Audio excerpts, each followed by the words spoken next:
ഞാൻ സെന്റിമെന്റൽ, ഞാൻ ഒരു ഫാമിലി മാൻ ആണ്. അപ്പൊ എനിക്ക് വിഷമ സീനുകൾ കണ്ടു കഴിഞ്ഞാൽ എനിക്ക് സങ്കടം വരും, ഞാൻ കരയും. എന്റെ ഒരു ആഗ്രഹിച്ച ഒരു സിനിമയാണ് ഭ്രാന്തന്റെ വേഷം. എനിക്കൊരു കള്ളന്റെ വേഷം ചെയ്യണമെന്നുണ്ട്, കാരണം ഞാൻ അവരുടെ കമ്പനി നടനാണല്ലോ. ഇനി നാളൊരു കാലത്തൊരു സംവിധാനം ചെയ്യണമെന്നും കൂടെ. സംവിധാനം ആക്ച്വലി ഞാൻ വേറൊരു സ്ക്രിപ്റ്റ് ചെയ്തു വെച്ചിട്ടുണ്ട്, ഒരു 2 സ്ക്രിപ്റ്റോളം ചെയ്തു വെച്ചിട്ടുണ്ട്. ഞാൻ നായകൻ ചെയ്ത്, ഞാൻ ഡയറക്ട് ചെയ്തിട്ട് ഞാൻ തന്നെ ഇത് കാണും. അത് പള്ളി പറഞ്ഞാണ്. ബീത്തി ജായേ ജിന്ദഗാനി കബ് ആയേഗി തൂ ചലിയാ തൂ ചലിയാ മേരെ സപ്നോं की रानी कब आएगी तू. മൂവി മാജിക്കിൻ്റെ എല്ലാ മാന്യ പ്രേക്ഷകർക്കും നമസ്കാരം. ഇന്ന് നമ്മുടെ ഒപ്പം ഉള്ളത് മലയാള സിനിമയിലെ ഏറ്റവും സൂപ്പർ ഹിറ്റ് ചിത്രങ്ങളിലൊന്നായ അമർ അക്ബർ അന്തോണിയിലെ മെയിൻ വില്ലൻ കഥാപാത്രം അനശ്വരമാക്കിയ നമ്മുടെ പ്രിയപ്പെട്ട ഷഫീഖുർ റഹ്മാനാണ്. സ്വാഗതം ചെയ്തുകൊള്ളുന്നു ഷഫീഖുർ റഹ്മാൻ. നിരവധി സൂപ്പർ ഹിറ്റുകളുടെ ഭാഗമായി മാറി മറ്റു ഭാഷകളിലും മറ്റ് സംസ്ഥാന ചിത്രങ്ങളിലുമൊക്കെ അഭിനയിച്ച് മുന്നോട്ട് പോയിക്കൊണ്ടിരിക്കുന്ന ഷഫീഖുർ റഹ്മാൻ ആദ്യമായിട്ട് തന്നെ ഒരു നല്ല ഭാവങ്ങൾ നേരുന്നു. ഒപ്പം ഇപ്പോൾ അഭിനയിച്ചുകൊണ്ടിരിക്കുന്ന ചിത്രങ്ങൾ, റിലീസാവുന്ന ചിത്രങ്ങൾ ഏതാണ്? ഇപ്പോൾ റീസെന്റ് വരുന്നത് once upon a time in Kochi, ഈ വരുന്ന 31-ാം തീയതി റിലീസാണ്. നാദഷ്ക, എൻ്റെ ഗോഡ് ഫാദർ, എനിക്കൊരു ബ്രേക്ക് തന്ന അദ്ദേഹത്തിൻ്റെ തന്നെ ഞാൻ ചെയ്യുന്ന 3ാമത്തെ സിനിമയാണ് once upon a time in Kochi. ഇനി 2 ഇരട്ടി മധുരമാണ്. ഒന്ന് ഇതുപോലെ തന്നെ ഞാൻ 3 സിനിമകൾ ചെയ്ത റാഫിക്ക, ഷാഫിക്ക കൂട്ടുകെട്ടിൽ റാഫിക്കയുടെ സ്ക്രിപ്റ്റിൽ വീണ്ടും ഒരു സിനിമ ചെയ്യാനായിട്ട് കൂടിയൊരു ഭാഗ്യം കിട്ടിയേക്കുന്ന സിനിമ കൂടിയാണ്. അപ്പോൾ അതിൻ്റെ ക്യാരക്ടർ പോസ്റ്റ് ബോസ് എന്നാണ് അതിൻ്റെ ഒരു കഥാപാത്രത്തിൻ്റെ പേര്. അതിൻ്റെ ക്യാരക്ടർ പോസ്റ്ററൊക്കെ ഇപ്പോൾ ഓൾറെഡി ഇറങ്ങിക്കഴിഞ്ഞു. വെയിറ്റിംഗ് ആണ്. ഈ പറഞ്ഞ പോലെ നമ്മുടെ സിനിമ ഇറങ്ങുമ്പോൾ, എല്ലാ സിനിമകളും ഇറങ്ങുമ്പോഴും ഉണ്ടാവുന്നൊരു ആകാംക്ഷയും ഒരു ടെൻഷനൊക്കെ ഉണ്ടാവുക. അതുപോലെ തന്നെ ഒരു ടെൻഷനിലാണ്. അത്യാവശ്യം ശ്രദ്ധിക്കപ്പെടുന്ന ഒരു ഇമ്പോർട്ടൻസ് ഉള്ള ഒരു ക്യാരക്ടറാണ്. ഒരു വേറൊരു ലുക്കിലാണ് ഈ പ്രാവശ്യം വന്നത്. വൈറ്റ് താടിയും ഒക്കെ വെച്ചിട്ടുള്ള ഒരു. അതുപോലെ ഒരു സർപ്രൈസ് ആയിട്ട് മറ്റു ഭാഷയിൽ, വ്യത്യസ്തമായിട്ട് ഒരു ഭാഷയിൽ ഈ അടുത്ത് അഭിനയിച്ചു എന്നിങ്ങനെ. അത് ഞാനൊരു സാൻസ്ക്രിറ്റ് മൂവി ശ്രുതി എന്ന് പറഞ്ഞൊരു ഡയറക്ടറിന്റെ, അവര് ഫസ്റ്റ് ചെയ്യുന്ന, അവര് സാൻസ്ക്രിറ്റ് ടീച്ചർ കൂടിയാണ്. അവരുടെ ഒരു സിനിമയാണ്. ഒരു ലേഡിയാണ് ഡയറക്ടർ. എന്താ ഒരു പേര്? അത് ശ്രുതി എന്നാണ്. മലയാളിയാണോ? മലയാളിയാണ്. ടീം ക്രൂ എല്ലാം മലയാളിയാണ്. പക്ഷെ അവർക്ക് ഒരു സാൻസ്ക്രിറ്റിൽ മൂവി ചെയ്യണം എന്നുള്ള ഒരു താല്പര്യം. അതുപോലെ സാൻസ്ക്രിറ്റിന്റെ പ്രസക്തി അവർക്ക്, അവർ ഒബ്വിയസ്ലി ടീച്ചറാണല്ലോ, അപ്പൊ അവർക്ക് അത് കൂടുതൽ ആളുകളിലേക്ക് എത്തിക്കണം എന്നുള്ള ഒരു ഇത് കൂടിയിട്ട് ചെയ്താണ്. ധർമ്മയോധ എന്നാണ് സിനിമയുടെ പേര്. അത് മണാലിയിലൊക്കെ ആയിരുന്നു ഷൂട്ട്. ഒരു വേറിട്ടൊരു അനുഭവം തന്നെയായിരുന്നു. ഞാൻ അതിലൊരു ഭ്രാന്തനായിട്ടുള്ളൊരു കഥാപാത്രം. അതില് കുറെ ഡയലോഗ്സും കാര്യങ്ങളൊക്കെ ഉണ്ട്. എനിക്കിപ്പോഴും ലച്ചുമാ ഗച്ച എന്നൊക്കെ പറഞ്ഞ സംഭവങ്ങളൊക്കെ എനിക്ക് ഇപ്പോഴും ഓർമ്മയില്ല. അതിലും മലയാളിയുടെ മനസ്സിൽ ഇപ്പോഴും ഷഫീഖുർ റഹ്മാൻ അല്ല, അമർ അക്ബർ അന്തോണിയിലെ ബംഗാളിയാണ്. അതിൽ കൗതുകരമായിട്ടുള്ളൊരു ചോദ്യം എന്ന് വെച്ചാൽ, നമ്മുടെ കുട്ടികളുടെ മനസ്സിലെല്ലാം, അതായത് വില്ലൻ വേഷങ്ങൾ, ഇപ്പോൾ നമ്മൾ ഒരുപാട് വില്ലന്മാരെ പഴയ സിനിമ കുട്ടികളുമ്പോൾ കണ്ടിട്ടുണ്ട്. ഇപ്പോൾ ജോസ് പ്രകാശ്, പിന്നെ അന്നത്തെ വില്ലനായിട്ടുള്ള ബാലങ്കൻ നായർ, പിന്നെ നരേന്ദ്ര പ്രസാദ്, അങ്ങനെ ലേറ്റസ്റ്റ് ഇപ്പോൾ ഒരുപാട് ആളുകൾ. പക്ഷേ സൈലൻ്റായിട്ട് വന്നിട്ട് ഒരു സംഭാഷണങ്ങളൊന്നും അങ്ങനെ ഇല്ല. പിന്നെ വന്നിട്ട് ഒരു ചെറിയ പുഞ്ചിരിയോടുകൂടിയാണ് അത് ആ ക്യാരക്ടറിനെ കൊണ്ട്. പക്ഷെ എന്നാൽ ഭയങ്കര വില്ലനാണ് അതിനകത്ത്. എങ്ങനെയാണ് ആ ഒരു ട്രാൻസ്ഫോർമേഷൻ? മീൻസ് ഒരു പരകായ പ്രവേശം ഉണ്ടല്ലോ. ട്രാൻസ്ഫോർമേഷൻ പ്രത്യേകിച്ച് നമുക്ക് ആ ക്യാരക്ടർ ഇങ്ങനെ മനസ്സിൽ അത് കയറുമ്പോൾ ഓട്ടോമാറ്റിക്കായിട്ട് അത് എന്താ ചെയ്യേണ്ടത് എന്നുള്ള ഒരു എക്സ്പ്രഷൻ പൊതുവെ ഫേസിലേക്ക്. അല്ല, അതിനു മുന്നേ ഞാൻ നായകനൊക്കെ ചെയ്ത സിനിമകള്, അതിൽ ബിബിനും വിഷ്ണുവും നമ്മുടെ സിനിമ കണ്ടിട്ട് അവരുടെ കൂടെയുള്ള ചേട്ടൻ അതില് നേരത്തെ നായകനായിട്ട് പടം ചെയ്തു. ഒരു സോപ്പട്ടി കഥ എന്ന് പറഞ്ഞാൽ ഞാനും ഹക്കീം ഷാ എന്ന് പറഞ്ഞിട്ട് ഇപ്പം പ്രണയവിലാസത്തിലൊക്കെ അമ്മയുടെ ഹീറോ ആയിട്ട് ചെയ്ത ഒരു സോപ്പട്ടി കഥ. അത് ഹോർഡിങ്സ് ഒക്കെ പലരും ശ്രദ്ധിച്ചിട്ടുണ്ട്. അങ്ങനെ ഒരു വെറൈറ്റി ഹോർഡിംഗ് ആയിരുന്നു. കുറച്ച് നേക്കഡ് ആയിട്ട് നിന്നിട്ട് പോസ്റ്റർ മാത്രം ഇവിടെ ഇങ്ങനെ വെച്ച് കവർ ചെയ്തിട്ടുള്ള അന്നത്തെ പുതിയ ഒരു ഇതായിട്ട് കൊണ്ടുവന്നാണ് ഡയറക്ടർ. ഹാഫിസ് ഇസ്മായിൽ എന്ന് പറഞ്ഞ ഡയറക്ടറാണ്. അപ്പോൾ ഈ അമർ അക്ബർ അന്തോണി മുമ്പ് നായകനും വില്ലനൊക്കെ ചെയ്തിട്ടുണ്ട്. എനിക്ക് അമറാണ് ആക്ച്വലി എനിക്ക് ബ്രേക്ക് കിട്ടിയത്. പക്ഷെ ഞാൻ ഒരു 2098 മീൻസ് മോഡലിംഗ് മുതൽ ഞാൻ അന്നേ കുറച്ച് സിനിമകളിലൊക്കെ ചെറുതായിട്ടൊക്കെ ചെയ്ത് ശ്രമങ്ങളാണല്ലോ എല്ലാം. ഞാൻ എന്റെ സ്റ്റാർട്ടിങ് മോഡലിംഗിലായിരുന്നു. എനിക്ക് ഒരു ട്രൂപ്പൊക്കെ ഉണ്ടായിരുന്നു, വൈറ്റ് പേൾസ് എന്ന് പറഞ്ഞിട്ട്. ജ്യോതിഷ് എന്ന് പറഞ്ഞിട്ട് അതിന്റെ ഓണർ. ഞങ്ങൾ പണ്ട് നല്ല കുറെ ഷോസും കാര്യങ്ങളൊക്കെ ചെയ്തിട്ടുണ്ട്. ഫസ്റ്റ് ലോഞ്ച് ചെയ്യുന്നത് തോപ്പുംപടിയിലായിരുന്നു, അവിടെ മംഗളം ഓഡിറ്റോറിയം എന്ന് പറഞ്ഞിട്ട്. അത് ഞാനും രഞ്ജിനി ഹരിദാസ്, ജ്യോതിർമയി, അതുപോലെ തന്നെ അസിൻ തോട്ടുങ്കൽ, ഇവരൊക്കെ നമ്മുടെ കൂടെ വർക്ക് ചെയ്തിട്ടുണ്ട് പണ്ട് നമ്മൾ ഷോസ് ഒക്കെ ചെയ്ത സമയത്ത്. അപ്പോ അവിടെ മുതൽ തുടങ്ങിയതാണ് എല്ലാം. ഇപ്പോഴത്തെ കുട്ടികൾക്കും കൂടി അതൊരു എൻട്രി ആണ്, ഈ പറഞ്ഞ സിനിമയിലേക്കുള്ള ഒരു എൻട്രി എന്നുള്ള ലെവൽ. ഞാൻ കഴിഞ്ഞ ദിവസം ഷോ സ്റ്റോപ്പറായിട്ട് ഇറങ്ങിയിട്ടുണ്ടായിരുന്നു, ഒരു ഏഷ്യാനെറ്റ് പ്ലസിന് വേണ്ടിയിട്ടുള്ള ഒരു ഷൂട്ടായിരുന്നു. അപ്പൊ അതിലും കുട്ടികൾ ഇങ്ങനെ പറയണ്ടായിരുന്നു, ഞങ്ങള് സിനിമയിലേക്ക് വേണ്ടിയിട്ടുള്ള ഒരു എൻട്രി ആണ്. അപ്പൊ ഞാൻ അന്ന് അതിൽ ഇങ്ങനെ സംസാരിച്ചിരുന്നു. അപ്പൊ ഞാൻ പറഞ്ഞു എല്ലാവരും, ഞാനും അതുപോലെ തന്നെ എൻട്രി എന്നുള്ള ലെവലിലായിരുന്നു, മോഡലിംഗ് വഴിയാണ് ഞാൻ സ്റ്റാർട്ട് ചെയ്തത്. പിന്നെ അന്ന് എന്ന് പറയുമ്പോൾ ഇത്രയും ചാൻസ് ഇല്ല, അറിയാലോ, അന്ന് നമ്മൾക്ക് HD ഫോർമാറ്റ് അല്ലായിരുന്നു. അപ്പം അവിടെ എന്ന് പറയുമ്പോൾ ഈ റീല് സംഭവം എന്ന് പറയുമ്പോൾ റീടേക്കും കാര്യങ്ങളൊക്കെ വരുമ്പോൾ ഭയങ്കര കോസ്റ്റ്ലി ആണ്. അപ്പൊ പുതിയവരെ വെച്ച് പരീക്ഷിക്കാനായിട്ട് അത്ര റിസ്ക് എടുക്കില്ല, കാരണം പ്രൊഡ്യൂസേഴ്സ് ആയിരിക്കും നല്ല ഇത് വരും. അതുമല്ല ഇന്നത്തെ പോലെ അല്ല, നല്ല ചീത്ത കേൾക്കും, പിടിക്കുക ചെയ്യും. അപ്പം അന്ന് പുതിയ ആളുകൾക്ക് ചാൻസ് വളരെ കുറവായിരുന്നു. കുറെ ശ്രമിച്ചു, അഞ്ചര കല്യാണം, ജെയിംസ് ബോണ്ട് 007, പൂത്തുമ്പിയും പൂവാലന്മാര്, ലേലം, അവസാനം മതിയായി. കാരണം അങ്ങനെ നടന്നിട്ട് കാര്യമില്ല. Compounder, police officer, means police constable, അങ്ങനത്തെ ഒക്കെ സംഭവങ്ങളാണെന്ന് കിട്ടിയിരുന്നത്. നമ്മൾ തന്നെ ചൂണ്ടിക്കാണിക്കേണ്ടി വരുമായിരുന്നു. കുറെ നാളത്തെ ബുദ്ധിമുട്ടുണ്ട്. പക്ഷെ എനിക്ക് അതിനേക്കാൾ മുന്നേ പൂക്കാലം വരവായി എന്ന് പറഞ്ഞ സിനിമയാണ് എനിക്ക് ആദ്യം. അന്ന് പറഞ്ഞാൽ നമുക്ക് സിനിമയെ കുറിച്ച് അറിയാം. ഞങ്ങളുടെ സ്കൂളിലായിരുന്നു അതിന്റെ ഷൂട്ട് നടന്നത്. അന്ന് ഒരു മാസത്തോളം അതൊരു പിക്നിക് മൂഡായിരുന്നു.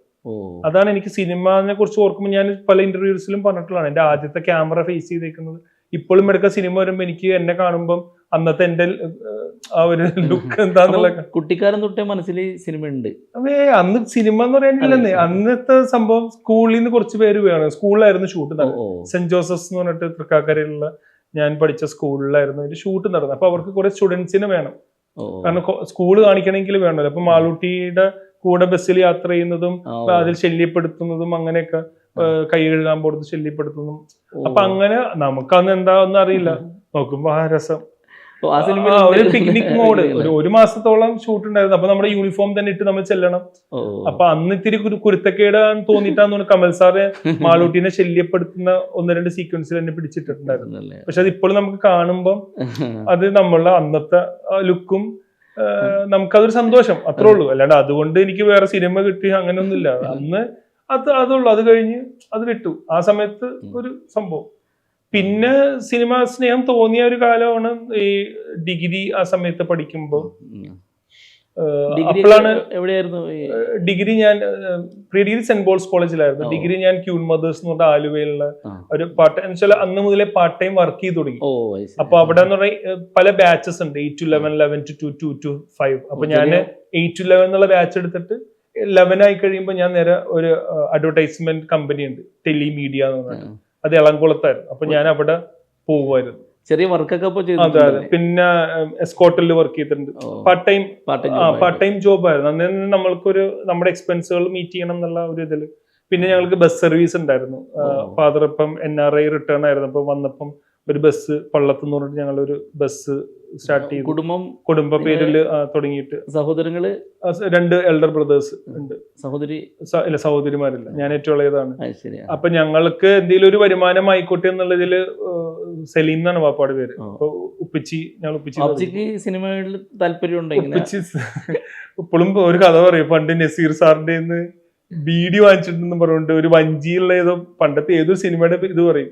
അപ്പൊ നസീർ സാറ് ബീഡി തന്നിട്ടുണ്ട്. അപ്പൊ ഉപ്പിച്ചി ബീഡി കത്തിക്കാൻ വേണ്ടി ഉപ്പിച്ചെടിയെന്നാണ് വാങ്ങിക്കുന്നത്. അഭിനയിച്ചിട്ടുണ്ട് പണ്ട്. പിന്നെ വെറുതെ അല്ല. അപ്പൊ ബീഡി കത്തിച്ചിട്ട് കൊടുക്കും, നസീർ സാർ അതിൽ നിന്ന് എടുത്തിട്ട് വലിക്കും. അത്രയുള്ള സംഭവം. പക്ഷെ അതൊക്കെ ഇങ്ങനെ ഇടയ്ക്കൊക്കെ പറയുമ്പോ നമ്മൾ അത്ര വലിയ, പക്ഷെ നമ്മൾ സിനിമയിലേക്ക് വന്നപ്പോഴാണ് അതിന്റെയൊക്കെ ഒരു പ്രാധാന്യം എന്താന്ന് മനസ്സിലാവും. അന്നത്തെ കാലത്ത് അങ്ങനത്തെ ഒരു സാധനം ചെയ്യുമ്പോ നമ്മള് കുറച്ചു നാൾ ഇതിന്റെ പിന്നിൽ നടന്നിട്ട് നമുക്ക് കിട്ടിയ വേഷങ്ങളില് പിന്നെ നടപടി ആവാണ്ട് നമ്മൾ പിന്നെ വേറെ മൈൻഡിലേക്ക് തിരിഞ്ഞു. പിന്നെ ഈ പറഞ്ഞ പോലെ ബൈ ചാൻസിൽ അത് നമുക്കറിയാൻ പറ്റും അതിനൊരു വാല്യൂ എന്താന്നുള്ളത്. ഇപ്പൊ ഈ പറഞ്ഞോന്ന് വെച്ചാൽ മോഡലിംഗ് ഫീൽഡിലേക്ക് ഇങ്ങനെ കയറി അവിടെ നിന്ന് ഇങ്ങനെ കുറച്ച് സിനിമകൾ ചെയ്ത് നടന്നില്ല. പിന്നെ ആ സമയത്താണ് സിനിമാ സ്നേഹം തുടങ്ങുന്നത്, സിനിമ ചെയ്യണം അല്ലെങ്കിൽ. പിന്നെ ഇങ്ങനെ എന്റെ പഴയ കോളേജ് ഓപ്പോസിറ്റ് ഞങ്ങൾ ഗ്യാങ്ങൾ ഉണ്ടാവും. ഞങ്ങൾ ഓപ്പോസിറ്റ് ഗ്യാങ്ങിലാണെങ്കിൽ ഞങ്ങൾ ചെറുപ്പം മുതലേ ഞങ്ങൾ മദ്രസയിലൊക്കെ ഒരുമിച്ച് പഠിച്ച ഹാഫിസ് നമ്മുടെ സുഹൃത്തുണ്ട്. അപ്പൊ അവൻ ഇതുപോലെ ഇങ്ങനെ ഇങ്ങനെ അന്വേഷിച്ച് നടക്കരുത്. ഒരു ഇൻവെസ്റ്റർ കം ആക്ടർ അന്വേഷിച്ച് നടക്കുന്ന സമയത്ത് ഞാനും വന്ന് അതിൽ അങ്ങനെ ഞങ്ങൾ ടാർഗറ്റ് എന്നുള്ള ഒരു സിനിമ ചെയ്തിട്ട് കുറച്ച് പൈസയൊക്കെ പോയി. അതിലെ ഹീറോ ആയിരുന്നു. പക്ഷെ അത്യാവശ്യം അന്നത്തെ ലുക്കിൽ കുറെ നമുക്ക് ട്രെയിലറും കുറച്ച് സംഭവങ്ങളൊക്കെ കിട്ടി, നമുക്കൊരു പ്രൂഫ് കാണിക്കാനായിട്ട്. അത് അത് ഒരു മെയിൻ ക്യാരക്ടറിൽ ഒരു ഫസ്റ്റ് എക്സ്പീരിയൻസ് എന്നുള്ള ലെവലിലേക്ക് നമുക്കത് കിട്ടുന്ന ഒരു സാധനമായിരുന്നു. പക്ഷെ ഒരു കൂട്ടുകെട്ട് വന്നു അതിൽ. അപ്പൊ അവര് അടുത്ത പടം ഒരു റെയിൽവേ ഗേറ്റ് എന്ന് പറഞ്ഞ പടം ചെയ്തപ്പോ എന്നെ അവരതിൽ വില്ലനാക്കി. അപ്പൊ ഞാൻ അതിൽ കുറച്ച് പൈസ മുടക്കില്ല എന്നുള്ള ഒരു സെന്റിമെന്റ്സിലാണ്. അപ്പൊ ആ സിനിമ റിലീസായി. അത് ഒരു ഗുണം ചെയ്തു, കാരണം നമുക്കൊരു പടം റിലീസായി എന്നുള്ള അത് പിന്നീട് യൂട്യൂബിലൊക്കെ അപ്ലോഡ് ആയിട്ടുണ്ട്. പിന്നെ അവര് അടുത്ത സിനിമ ചെയ്ത സമയത്ത്, അതാണ് ഒരു സോപ്പട്ടി കഥ എന്നുള്ള സിനിമ. അതില് ഈ പറഞ്ഞ ഞാനും ഹക്കീം ഷായും പിന്നെ KPSC ലളിത ചേച്ചി, ഞങ്ങൾ മൂന്നുപേരാണ് മെയിൻ ക്യാരക്ടേഴ്സ്. പിന്നെ മാമുക്കോയൊക്കെ ഉണ്ട്. പക്ഷെ മെയിൻ ക്യാരക്ടേഴ്സ് ഞങ്ങൾ മൂന്നുപേരും. KPSC ലളിത ചേച്ചിയുടെ വീട്ടില് പെയിങ് ഗസ്റ്റ് ആയിട്ട് താമസിക്കുന്ന രണ്ട് യുവാക്കളുടെ ഒരു ഫണ്ണിയായിട്ടുള്ള സാധനമായിരുന്നു. പക്ഷെ മെയിൻ ഒരു 2-3 കാമുകിമാരും ഒക്കെ പറ്റിച്ചൊക്കെ നടക്കുന്ന ടൈപ്പ് നല്ലൊരു ക്യാരക്ടറായിരുന്നു. പക്ഷെ പടം അത്ര റീച്ചായില്ല, കുറച്ച് നമ്മൾ വിചാരിച്ച ഒരു ഇതിലേക്ക് വന്നില്ല. പക്ഷെ എനിക്കതിൽ നിന്ന് ഗുണം കിട്ടി, കാരണം നമുക്കതെല്ലാം ഒരു എക്സ്പീരിയൻസ് ആണ്. നമ്മളൊരു ഇപ്പൊ ആദ്യമായിട്ട് നമ്മൾ ഏതൊരു വർക്കിന് പോകുമ്പോൾ ട്രെയിനിങ്, അല്ലെങ്കിൽ നമ്മളിപ്പോ ഇപ്പൊ ഞാൻ ബാങ്കിലൊക്കെ വർക്ക് ചെയ്തിട്ടുണ്ട്, ഇൻഷുറൻസ് ഫീൽഡിൽ വർക്ക് ചെയ്തിട്ടുണ്ട്. ഇപ്പൊ നമുക്ക് ആദ്യം ഇത്ര ദിവസം ട്രെയിനിങ് തരും, എന്താണ് കാര്യങ്ങൾ എന്നൊക്കെ പഠിപ്പിക്കാനായിട്ടുള്ള സംഭവം. എന്ന് പറഞ്ഞ പോലെ നമുക്കതൊരു ട്രെയിനിങ് ആയിരുന്നു. ക്യാമറ എങ്ങനെ ഫേസ് ചെയ്യണം, എങ്ങനെ ആ പേടി മാറ്റണം, മറ്റുള്ളവർ നോക്കി നിൽക്കുമ്പോൾ എങ്ങനെ അഭിനയിക്കണം, മറ്റുള്ളവർ പല കമന്റുകൾ പറയുമ്പോൾ നമ്മൾ അത് ശ്രദ്ധിക്കാതെ നമ്മളെ എങ്ങനെ ചെയ്യണം എന്നുള്ള ഇതിലൊരു മെയിൻ ഘടകമാണ്. അപ്പൊ അങ്ങനെ കുറച്ച് നമുക്കൊരു ധൈര്യം കിട്ടി. അതാണ് ഇതിൽ എനിക്ക് പ്ലസ് CCL എന്ന് പറഞ്ഞിട്ട് അന്ന് കുറച്ച് ഇത് ക്രൈറ്റീരിയ ഉണ്ടായിരുന്നു. CCL കയറണമെങ്കിൽ ഇത്ര പടം ചെയ്യണം, മെയിൻ ക്യാരക്ടേഴ്സ് ചെയ്യണം, അങ്ങനെയൊക്കെ വെച്ചിട്ട് അത് എനിക്ക് ഗുണം ചെയ്തിട്ടുണ്ട്, ഇല്ല എന്ന് പറയാൻ പറ്റില്ല. സിനിമയേക്കാൾ കൂടുതൽ എനിക്ക് ആ സമയത്ത് ക്രിക്കറ്റിൽ നിന്ന് എനിക്ക് അത്യാവശ്യം പൈസ കിട്ടിയിട്ടുണ്ട്, കാരണം ഓരോ മാച്ചിനും ക്യാഷ് കിട്ടുമായിരുന്നു. അപ്പൊ അതുമല്ല പല സ്റ്റേഡിയങ്ങൾ കളിക്കാൻ പറ്റിയല്ലേ. അങ്ങനെ യാത്ര ചെയ്യാനായിട്ടുള്ള കുറെ ഒരുപാട് വിദേശത്തൊക്കെ പോയിട്ടുണ്ടല്ലേ ഉണ്ട്, പല രാജ്യങ്ങളിലൊക്കെ പോയിട്ടുണ്ട്. ഈ പറഞ്ഞ പോലെ തായ്ലൻഡ് ആണെങ്കിലും അതുപോലെ തന്നെ മലേഷ്യ ആണെങ്കിലും, പിന്നെ അല്ലാതെ ടൂറായിട്ട് ചൈനയും അങ്ങനെ തായ്ലൻഡൊക്കെ പിന്നെയും പോയിട്ടുണ്ട്. കൂടുതലും ദുബായ് ആണ് കൂടുതൽ യാത്ര ചെയ്തേക്കുന്നത്, UAE കൂടുതൽ യാത്ര ചെയ്തേക്കണം, ഫ്രീക്വന്റ് ആയിട്ട് യാത്ര ചെയ്തേക്കണം. അത് ഈ പറഞ്ഞ പോലെ സിനിമയിൽ നിന്ന് കിട്ടിയ വേറൊരു നേട്ടം കൂടിയാണ് അത്. കാരണം ഞാൻ എൻ്റെ കോളേജ് ലെവലിലും സ്കൂൾ ലെവലിലും എൻ്റെ ഡിഗ്രി പോസ്റ്റ് ഗ്രാജുവേഷൻ ലെവലിലൊക്കെ ഞാൻ MBA എല്ലാം കഴിഞ്ഞാണ്. ഈ ലെവലിലൊന്നും എനിക്കൊരു ടൂർ പോകാനായിട്ട് പറ്റിയിട്ടുണ്ടായിരുന്നു പല കാരണങ്ങളാൽ. എനിക്കൊന്ന് സ്കൂളിലൊക്കെ ഒരു പ്ലേഗിന്റെ ഒക്കെ ടൈം ആയതുകൊണ്ട് പ്ലാൻ ആക്കിയെങ്കിലും ക്യാൻസൽ ആയി പോയി. പ്രീ ഡിഗ്രി വന്നപ്പോഴും എന്തോ വേറെ അന്നും ഇതുപോലെ എന്തോ ഒരു സംഭവം ഉണ്ടായിരുന്നു, ആ സമയത്തും ക്യാൻസലായി.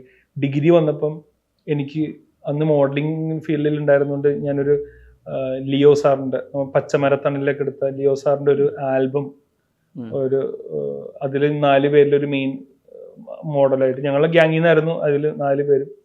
അപ്പൊ അത് ചെയ്യാനായിട്ട് നിൽക്കുന്ന സമയത്ത് ഞാൻ പോകാത്തോണ്ട് എൻ്റെ ഗ്യാങ്ങിലുള്ളവരും പോയില്ല. പക്ഷെ എനിക്ക് ഈ സ്കൂള് പ്രീ ഡിഗ്രിക്കൊന്നും ടൂർ പോകാൻ പറ്റാത്തതുകൊണ്ട് ഭയങ്കര വിഷമം ഉണ്ടായിരുന്നു. കാരണം ഞാൻ എന്ന് പറഞ്ഞാൽ വീട്ടില് ഇളയ മകനായതുകൊണ്ട് ഞാനെപ്പോഴും വീട്ടിൽ തന്നെയാണ്. ബ്രദേഴ്സൊക്കെ പല സ്ഥലത്ത് പോകുമ്പോൾ ഞാൻ വീട്ടിലായിരിക്കും കൂടുതലും. മീൻസ് എന്നെ അധികം അങ്ങനെ പുറത്തേക്ക് വിടുമല്ലോ, അങ്ങനെ ഇളയ കൊച്ചായതുകൊണ്ടുള്ള ഒരു പുന്നാര കൂടുതലും കൊണ്ട് ഞാൻ വീട്ടിൽ തന്നെ അങ്ങനെ ഉമ്മാടെ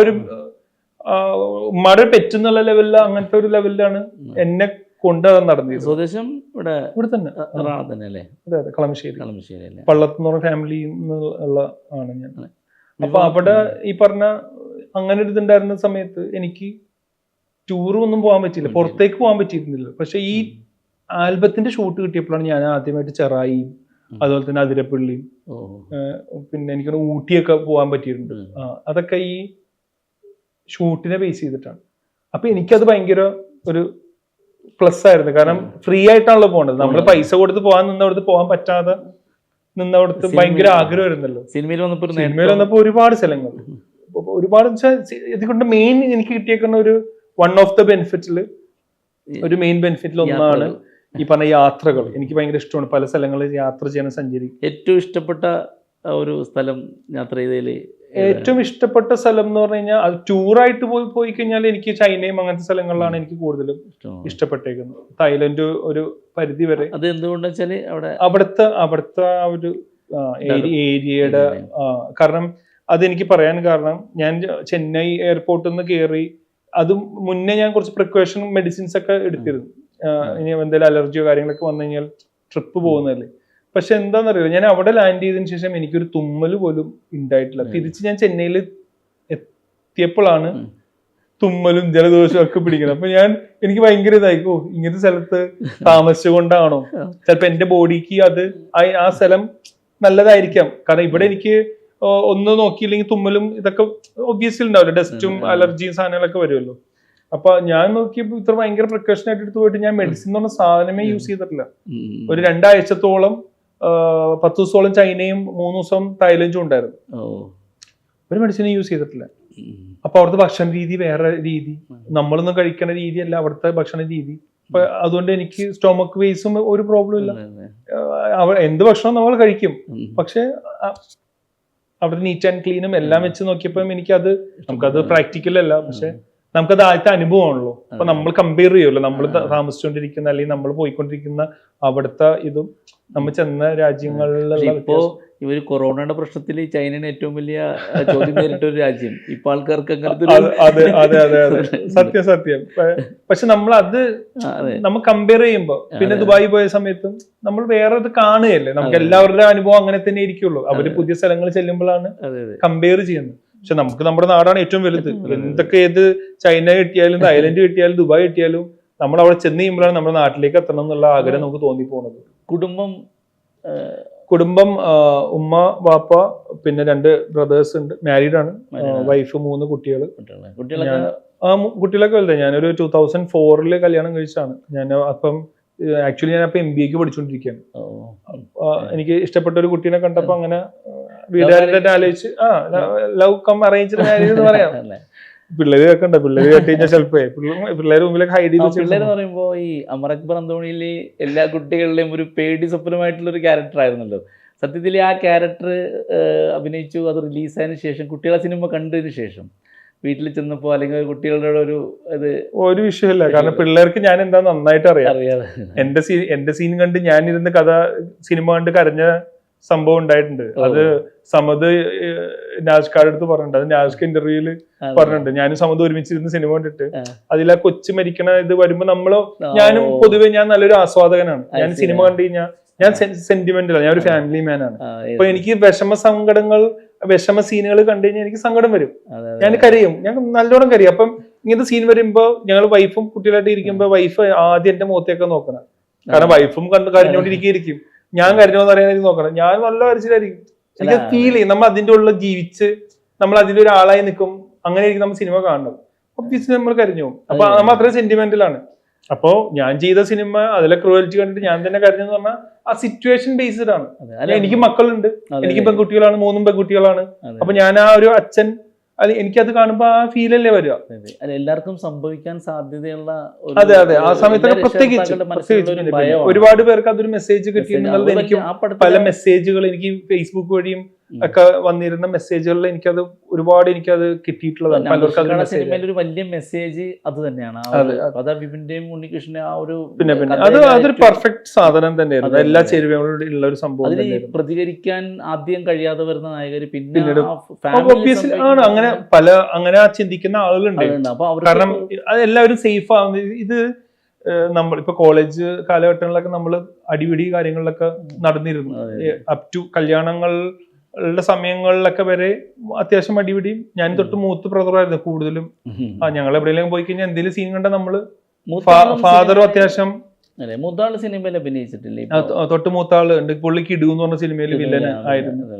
പുള്ളി പിന്നെ കുറെ സിനിമകളിലുണ്ട് പുള്ളി. മറ്റേ നമ്മളെ ടൊവിനോട് എന്താണ് നമ്മള് ടൊവിനോ പോലീസുകാരുടെ പടം ഉണ്ടല്ലോ, അടുത്തിറങ്ങിയതല്ലേ? അയ്യോ എന്റെ പേര് കിട്ടുമല്ലോ.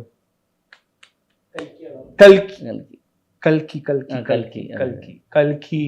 പിന്നെ ഇപ്പൊ ഇതിലുണ്ടെന്ന് തോന്നുന്നു നമ്മളുടെ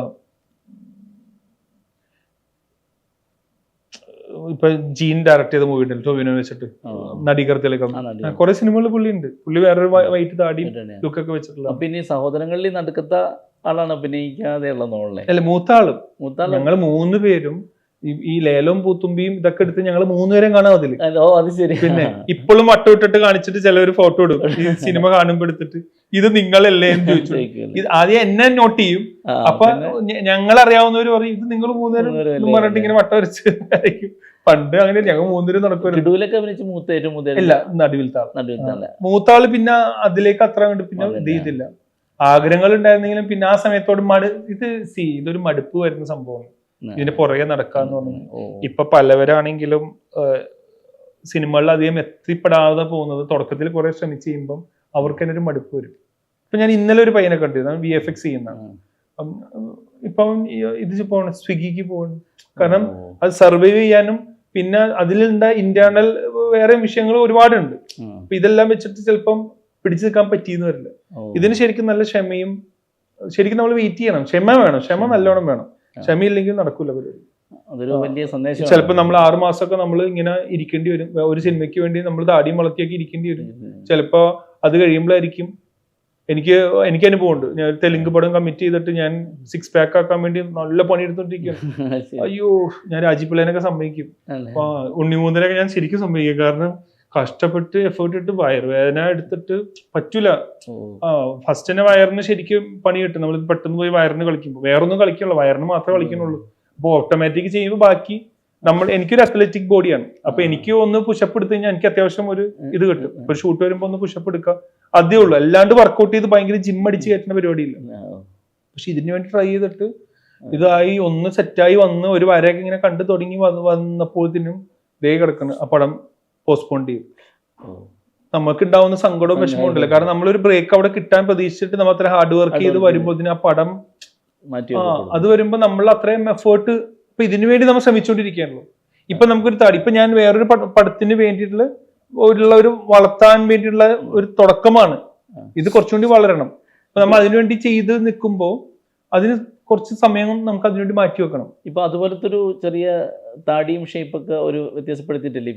അതെ, വൺസ് അപ്പോൺ എ ടൈമിൽ വേറൊരു ലുക്ക് ആണ് അത്. ഞാൻ വൈറ്റ് താടി വെച്ചേക്കുന്ന അങ്ങനത്തെ ഒരു ലുക്കാണ് പിടിച്ചേക്കുന്നത്. അതുപോലത്തെ വേറെ ഏതെങ്കിലും ഗെറ്റപ്പിൽ വരുന്ന പടങ്ങൾ വല്ലതും ഉടനെ ഞാൻ പറഞ്ഞില്ലേ, ധർമ്മയോധയില് ഞാൻ ശരിക്കും പറഞ്ഞ നല്ല മുടിയും നല്ലോണം താടിയും ഉള്ള ഒരു അപ്പിയറൻസ് ആണ്. പിന്നെ അവിടുത്തെ വേഷവും അങ്ങനത്തെ ഒരു പ്രത്യേകതരം വേഷമാണ്. കുറെ സാധനങ്ങൾ ചുറ്റി ആയിട്ടുള്ളൊരു സംഭവം ഇതാണ്. പിന്നെ ക്ലീൻ ഷേവ് ആയിട്ടൊരു മൂവി ചെയ്തിട്ടുണ്ട്, അത് പോയിന്റ് റേഞ്ച് എന്ന് പറഞ്ഞിട്ട്.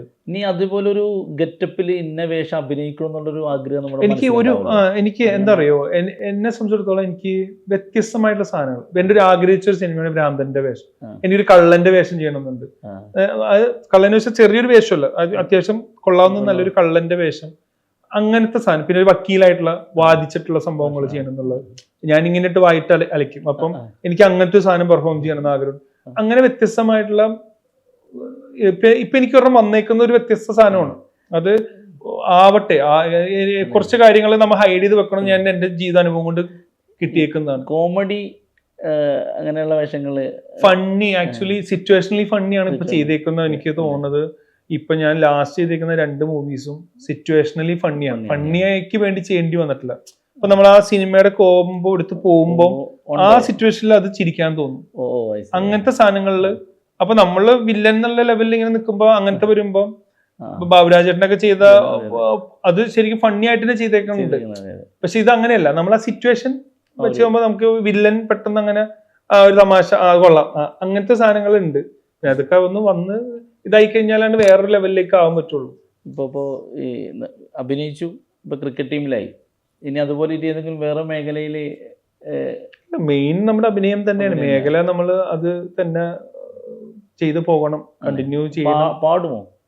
പാട്ട് അങ്ങനെ ഇല്ല. ഇടയ്ക്ക് നമ്മൾ ഈ കല്യാണങ്ങളൊക്കെ 1-2 പാട്ടുകൾ ഇങ്ങനെ പാടിയൊക്കെ വെച്ചിട്ട് നമ്മൾ ചുമ്മാ രസം അത്രേ ഉള്ളൂ. അല്ലാണ്ട് വലിയ പാട്ടുകാരെന്നുള്ള ലെവലല്ല. ഇപ്പൊ മനസ്സിലിപ്പോ എത്ര സിനിമയെങ്കിലും ഫസ്റ്റിലത്തെ ഒരു ബംഗാളി വില്ലൻ അതിലധികം സംസാരിച്ചിട്ടില്ല.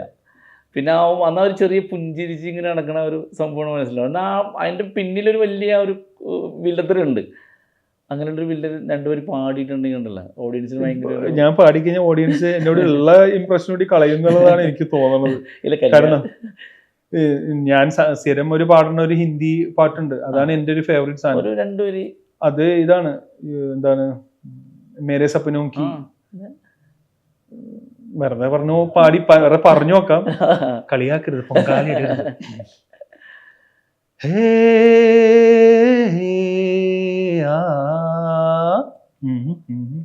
मेरे सपनों की रानी कब आएगी तू, आए रुत मस्तानी कब आएगी तू, बीती जाए जिंदगानी कब आएगी तू, चलिया तू चलिया.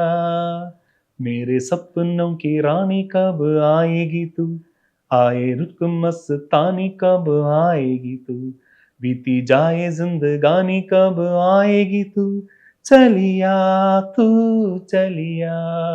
അപ്പൊ എല്ലാരും ഓടിക്കോട്ടാ. അടിപൊളിട്ടാ. എനിക്ക് പാട്ടിനെക്കാട്ടി മെയിൻലി ഡാൻസ് ആണ് എനിക്ക്. കാരണം ഡാൻസ് പണ്ടേ നമ്മൾ ഈ എന്തെങ്കിലുമൊക്കെ ഗ്യാങ് അടിക്കുമ്പോ ഡാൻസ്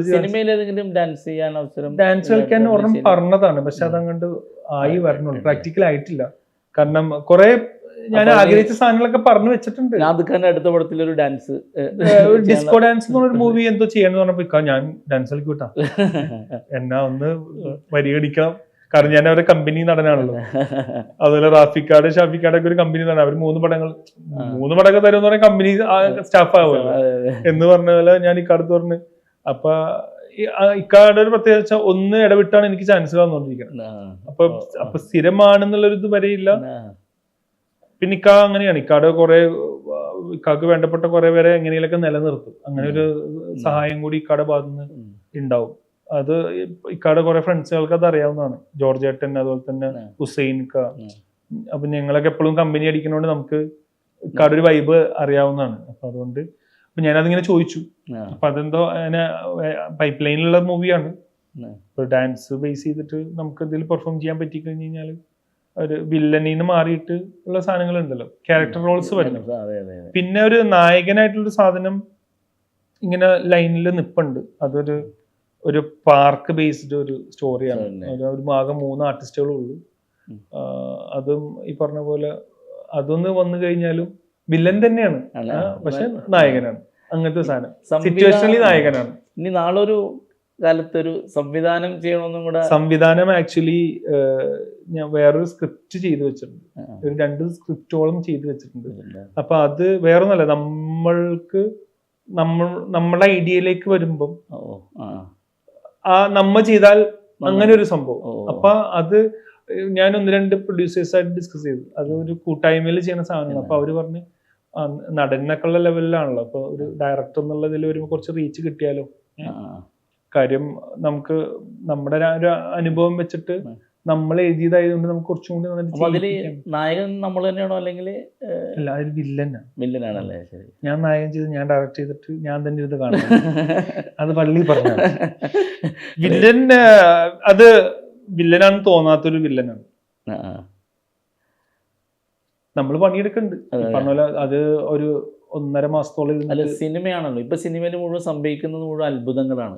പ്രതീക്ഷിക്കാത്ത ഡയറക്ടറുടെ പടം സൂപ്പർഹിറ്റ് ആവുന്നു. എന്റെ കൂടെ ചെയ്തിരുന്ന പയ്യന്മാരൊക്കെ പല സിനിമകളും ഡയറക്ട് ചെയ്തു. അവര് അന്ന് അഭിനയിക്കാൻ വന്നവരും ഒക്കെയാണ്. ഇപ്പൊ വിഷ്ണുവും ബിബിനും ഒക്കെ അവരിൽ അഭിനയിക്കാൻ വേണ്ടിയിട്ട് അവർ സ്ക്രിപ്റ്റ് ഉണ്ടാക്കി അവര് നിന്നാണ്. അവ ആദ്യത്തെ പടം അങ്ങനെ ഇറങ്ങി. എന്നാൽ അടുത്ത പടത്തിൽ അവർ നായകനായി, പിന്നെ ഇപ്പൊ അവർ സംവിധായകരായി. സിനിമയിലിപ്പോ പ്രതീക്ഷിക്കാത്ത.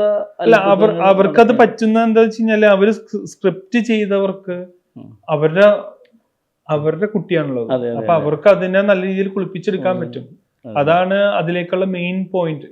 കാരണം ഇവര് through out cinema script writers കൂടെ ഉണ്ടാവും. കാരണം അവരുടെ പോയിന്റ് ഓഫ് വ്യൂല് വന്ന സാധനം വന്നോ എന്നുള്ളതും കൂടി അവർ ചെക്ക് ചെയ്യും. ഇപ്പൊ ഞാന് പല ഇതിൽ ഞാനത് കണ്ടിട്ടുണ്ട്. ഞാൻ പല സിനിമകൾ ചെയ്യുമ്പോഴും സ്ക്രിപ്റ്റ് റൈറ്റേഴ്സ് കൂടെ ഉണ്ടാവും സിനിമകൾ തീരുന്നത് വരെ. അപ്പൊ അത് അവർക്ക് അവരുടെ രീതിയിലേക്ക് വന്നോ എന്ന് അറിയാനായിട്ടുള്ള ഒരു ആകാംക്ഷയും കൂടിയാണ് അവർ. അപ്പൊ അവർക്ക് അതൊരു എക്സ്പീരിയൻസ്, അവർ പഠിക്കുകയാണ്. അപ്പൊ അവർക്ക് അടുത്ത പടം ഡയറക്ട് ചെയ്യാൻ വലിയ പാടില്ല. അവരും അതിന്റെ അസോസിയേറ്റ് ഡയറക്ടറും അല്ലെങ്കിൽ അസിസ്റ്റന്റ് ഡയറക്ടറായി മാറണം അതിൽ. അപ്പൊ അവർക്ക് അത് എക്സ്പീരിയൻസ്ഡ് ആയി ഓട്ടോമാറ്റിക്കലി അവർക്ക് ചെയ്യാൻ പറ്റും. അത് സിനിമയിലായിട്ട് ഇൻവോൾവ് ആയി കഴിഞ്ഞാൽ ഓട്ടോമാറ്റിക്കായിട്ട് പറ്റുന്ന സംഭവമാണ്. പിന്നെ അത് അങ്ങനെ റിസ്ക് എടുത്ത് വരാൻ പറ്റുന്ന ഒരു പ്രൊഡ്യൂസറും കൂടിയാണ്. പിന്നെ നമ്മൾ കൂട്ടായ്മയിലൊക്കെ ചെയ്യുമ്പോൾ നമുക്ക് ചെയ്യാൻ വലിയ തടസ്സമില്ല. ഇപ്പൊ ഒരു വലിയൊരു പ്രൊഡ്യൂസർ വരികയാണെങ്കിൽ ചിലപ്പോൾ റിസ്ക് എടുക്കാൻ തയ്യാറായി വരില്ല. അവർ പറയും നല്ല ഡയറക്ടേഴ്സിനെ ആരെങ്കിലും വെച്ച് ചെയ്യിച്ചാൽ മതി എന്ന് പറയും. നമുക്കൊന്നും പറയാൻ പറ്റില്ല. നമുക്ക് നമ്മുടെ സ്ക്രിപ്റ്റ് വിറ്റാലും മതി. അതെ. നമുക്കൊരു ഗ്രിപ്പ് ഉണ്ടാക്കി കഴിഞ്ഞാൽ പിന്നെ നമുക്ക് നാളെ ഡിമാൻഡ് ചെയ്യാം. അതാണ് മെയിൻ. അപ്പൊ നമ്മള് സിനിമാ മേഖലയിൽ എന്ന് പറയുമ്പോൾ നമ്മൾ ഒരെണ്ണത്തിൽ തന്നെ ഉറച്ചു നിൽക്കാതെ അതിൽ നമുക്ക് ടച്ച് ചെയ്യാൻ പറ്റുന്ന ഏരിയകൾ ടച്ച് ചെയ്ത് കഴിഞ്ഞാൽ സിനിമ എന്ന് പറഞ്ഞാൽ അങ്ങനത്തെ ഒരു ഇതാണ്. നമുക്ക് വരുമാനം ഒരു മെയിൻ ഘടകമാണ്. നമ്മൾ ഫാമിലി കാര്യങ്ങൾ ബാച്ചലർ ഒക്കെ നമുക്ക് സീനില്ല. പക്ഷെ നമ്മൾ ഫാമിലി നമുക്ക് കമ്മിറ്റ്മെന്റ്സ് വരുമ്പോൾ ഒരു ലാസ്റ്റ് ഒരു 9 years ആയിട്ടൊന്ന് കണക്കൂട്ടി കഴിഞ്ഞാൽ നമ്മുടെ മെയിൻ ഒരു വരുമാനം സിനിമയാണ്. അപ്പൊ നമുക്ക് അങ്ങനെ സർവൈവ് ചെയ്യണമെങ്കിൽ നമ്മൾ അതിന്റെ പല മേഖലകളിൽ ടച്ച് ചെയ്താൽ കുറച്ചുകൂടി നല്ലതായിരിക്കും. അതിപ്പോ സ്റ്റേജിൽ സൂപ്പർ സ്റ്റാർ ആണ് പിഷാരടി സിനിമ ഡയറക്ട് ചെയ്തു, മമ്മൂക്കാനെ ചെയ്തു, പിന്നെ ഷാജോൺ കലാഭവൻ അതുപോലെ പടം ചെയ്തു. എല്ലാവരും അത് സിനിമ എന്ന് പറയുമ്പോ അങ്ങനെയുള്ള അഭിനയിച്ച് അതിനൊക്കെ ഓരോ ഇതുണ്ട്. അവര് എത്തുന്ന ഒരു ലെവലുകൾ അവരുടെ മനസ്സിൽ ഡ്രീം ഉണ്ട്. പിന്നെന്ത് അപ്പൊ അത് അടുത്തൊരു മേഖലയാണ് ഡയറക്ഷൻ. അപ്പൊ ഒന്ന് അഭിനയിക്കുന്നു. ഇപ്പൊ ഡയറക്ടേഴ്സ് അഭിനയിച്ചുകൊണ്ടിരിക്കുമ്പോ ആക്ടേഴ്സ് ഓട്ടോമാറ്റിക്കലി ഡയറക്ടേഴ്സായി മാറും. കാരണം അവർക്കും പല ഐഡിയാസ് വരുമല്ലോ നമ്മൾ ഓരോന്ന് ചെയ്യുമ്പോഴും. ഇപ്പൊ നമ്മൾ തന്നെയാണെങ്കിൽ നമ്മൾ അഭിനയിക്കുമ്പോൾ നമുക്ക് തന്നെ പോലെ അത് അങ്ങനെ ആയാലും എങ്ങനെ, ഇതെങ്ങനെ ആയാലും എങ്ങനെയെന്ന് നമുക്ക് തന്നെ തോന്നാം. എനിക്കും തോന്നിയിട്ടുണ്ട് അങ്ങനെ. ഞാൻ ചില സമയത്ത് അഭിപ്രായം പറയാൻ നമുക്ക് വോയിസ് ഉള്ള സ്ഥലങ്ങൾ നമ്മൾ പറഞ്ഞിട്ടുണ്ട്. അത് അവർ അക്സെപ്റ്റ് ചെയ്തിട്ട് അതിന്റെ രീതിയിൽ അവർ ചെയ്തിട്ടുണ്ട്. അപ്പൊ അത് ഓട്ടോമാറ്റിക്കലി ഞാൻ 2-3 ആഡുകൾ ചെയ്തിട്ടുണ്ട്. അപ്പൊ നമുക്ക് ആ സമയത്തൊക്കെ നമ്മൾക്ക് ഓരോ ഇത് കാണുമ്പോൾ നമുക്ക് നമ്മുടെ അഭിപ്രായങ്ങൾ നമുക്കവിടെ പറയാനായിട്ട് പറ്റും. അത് നമുക്ക് മനസ്സിലാവും ആ ചെയ്തുകൊണ്ടിരിക്കുമ്പോൾ.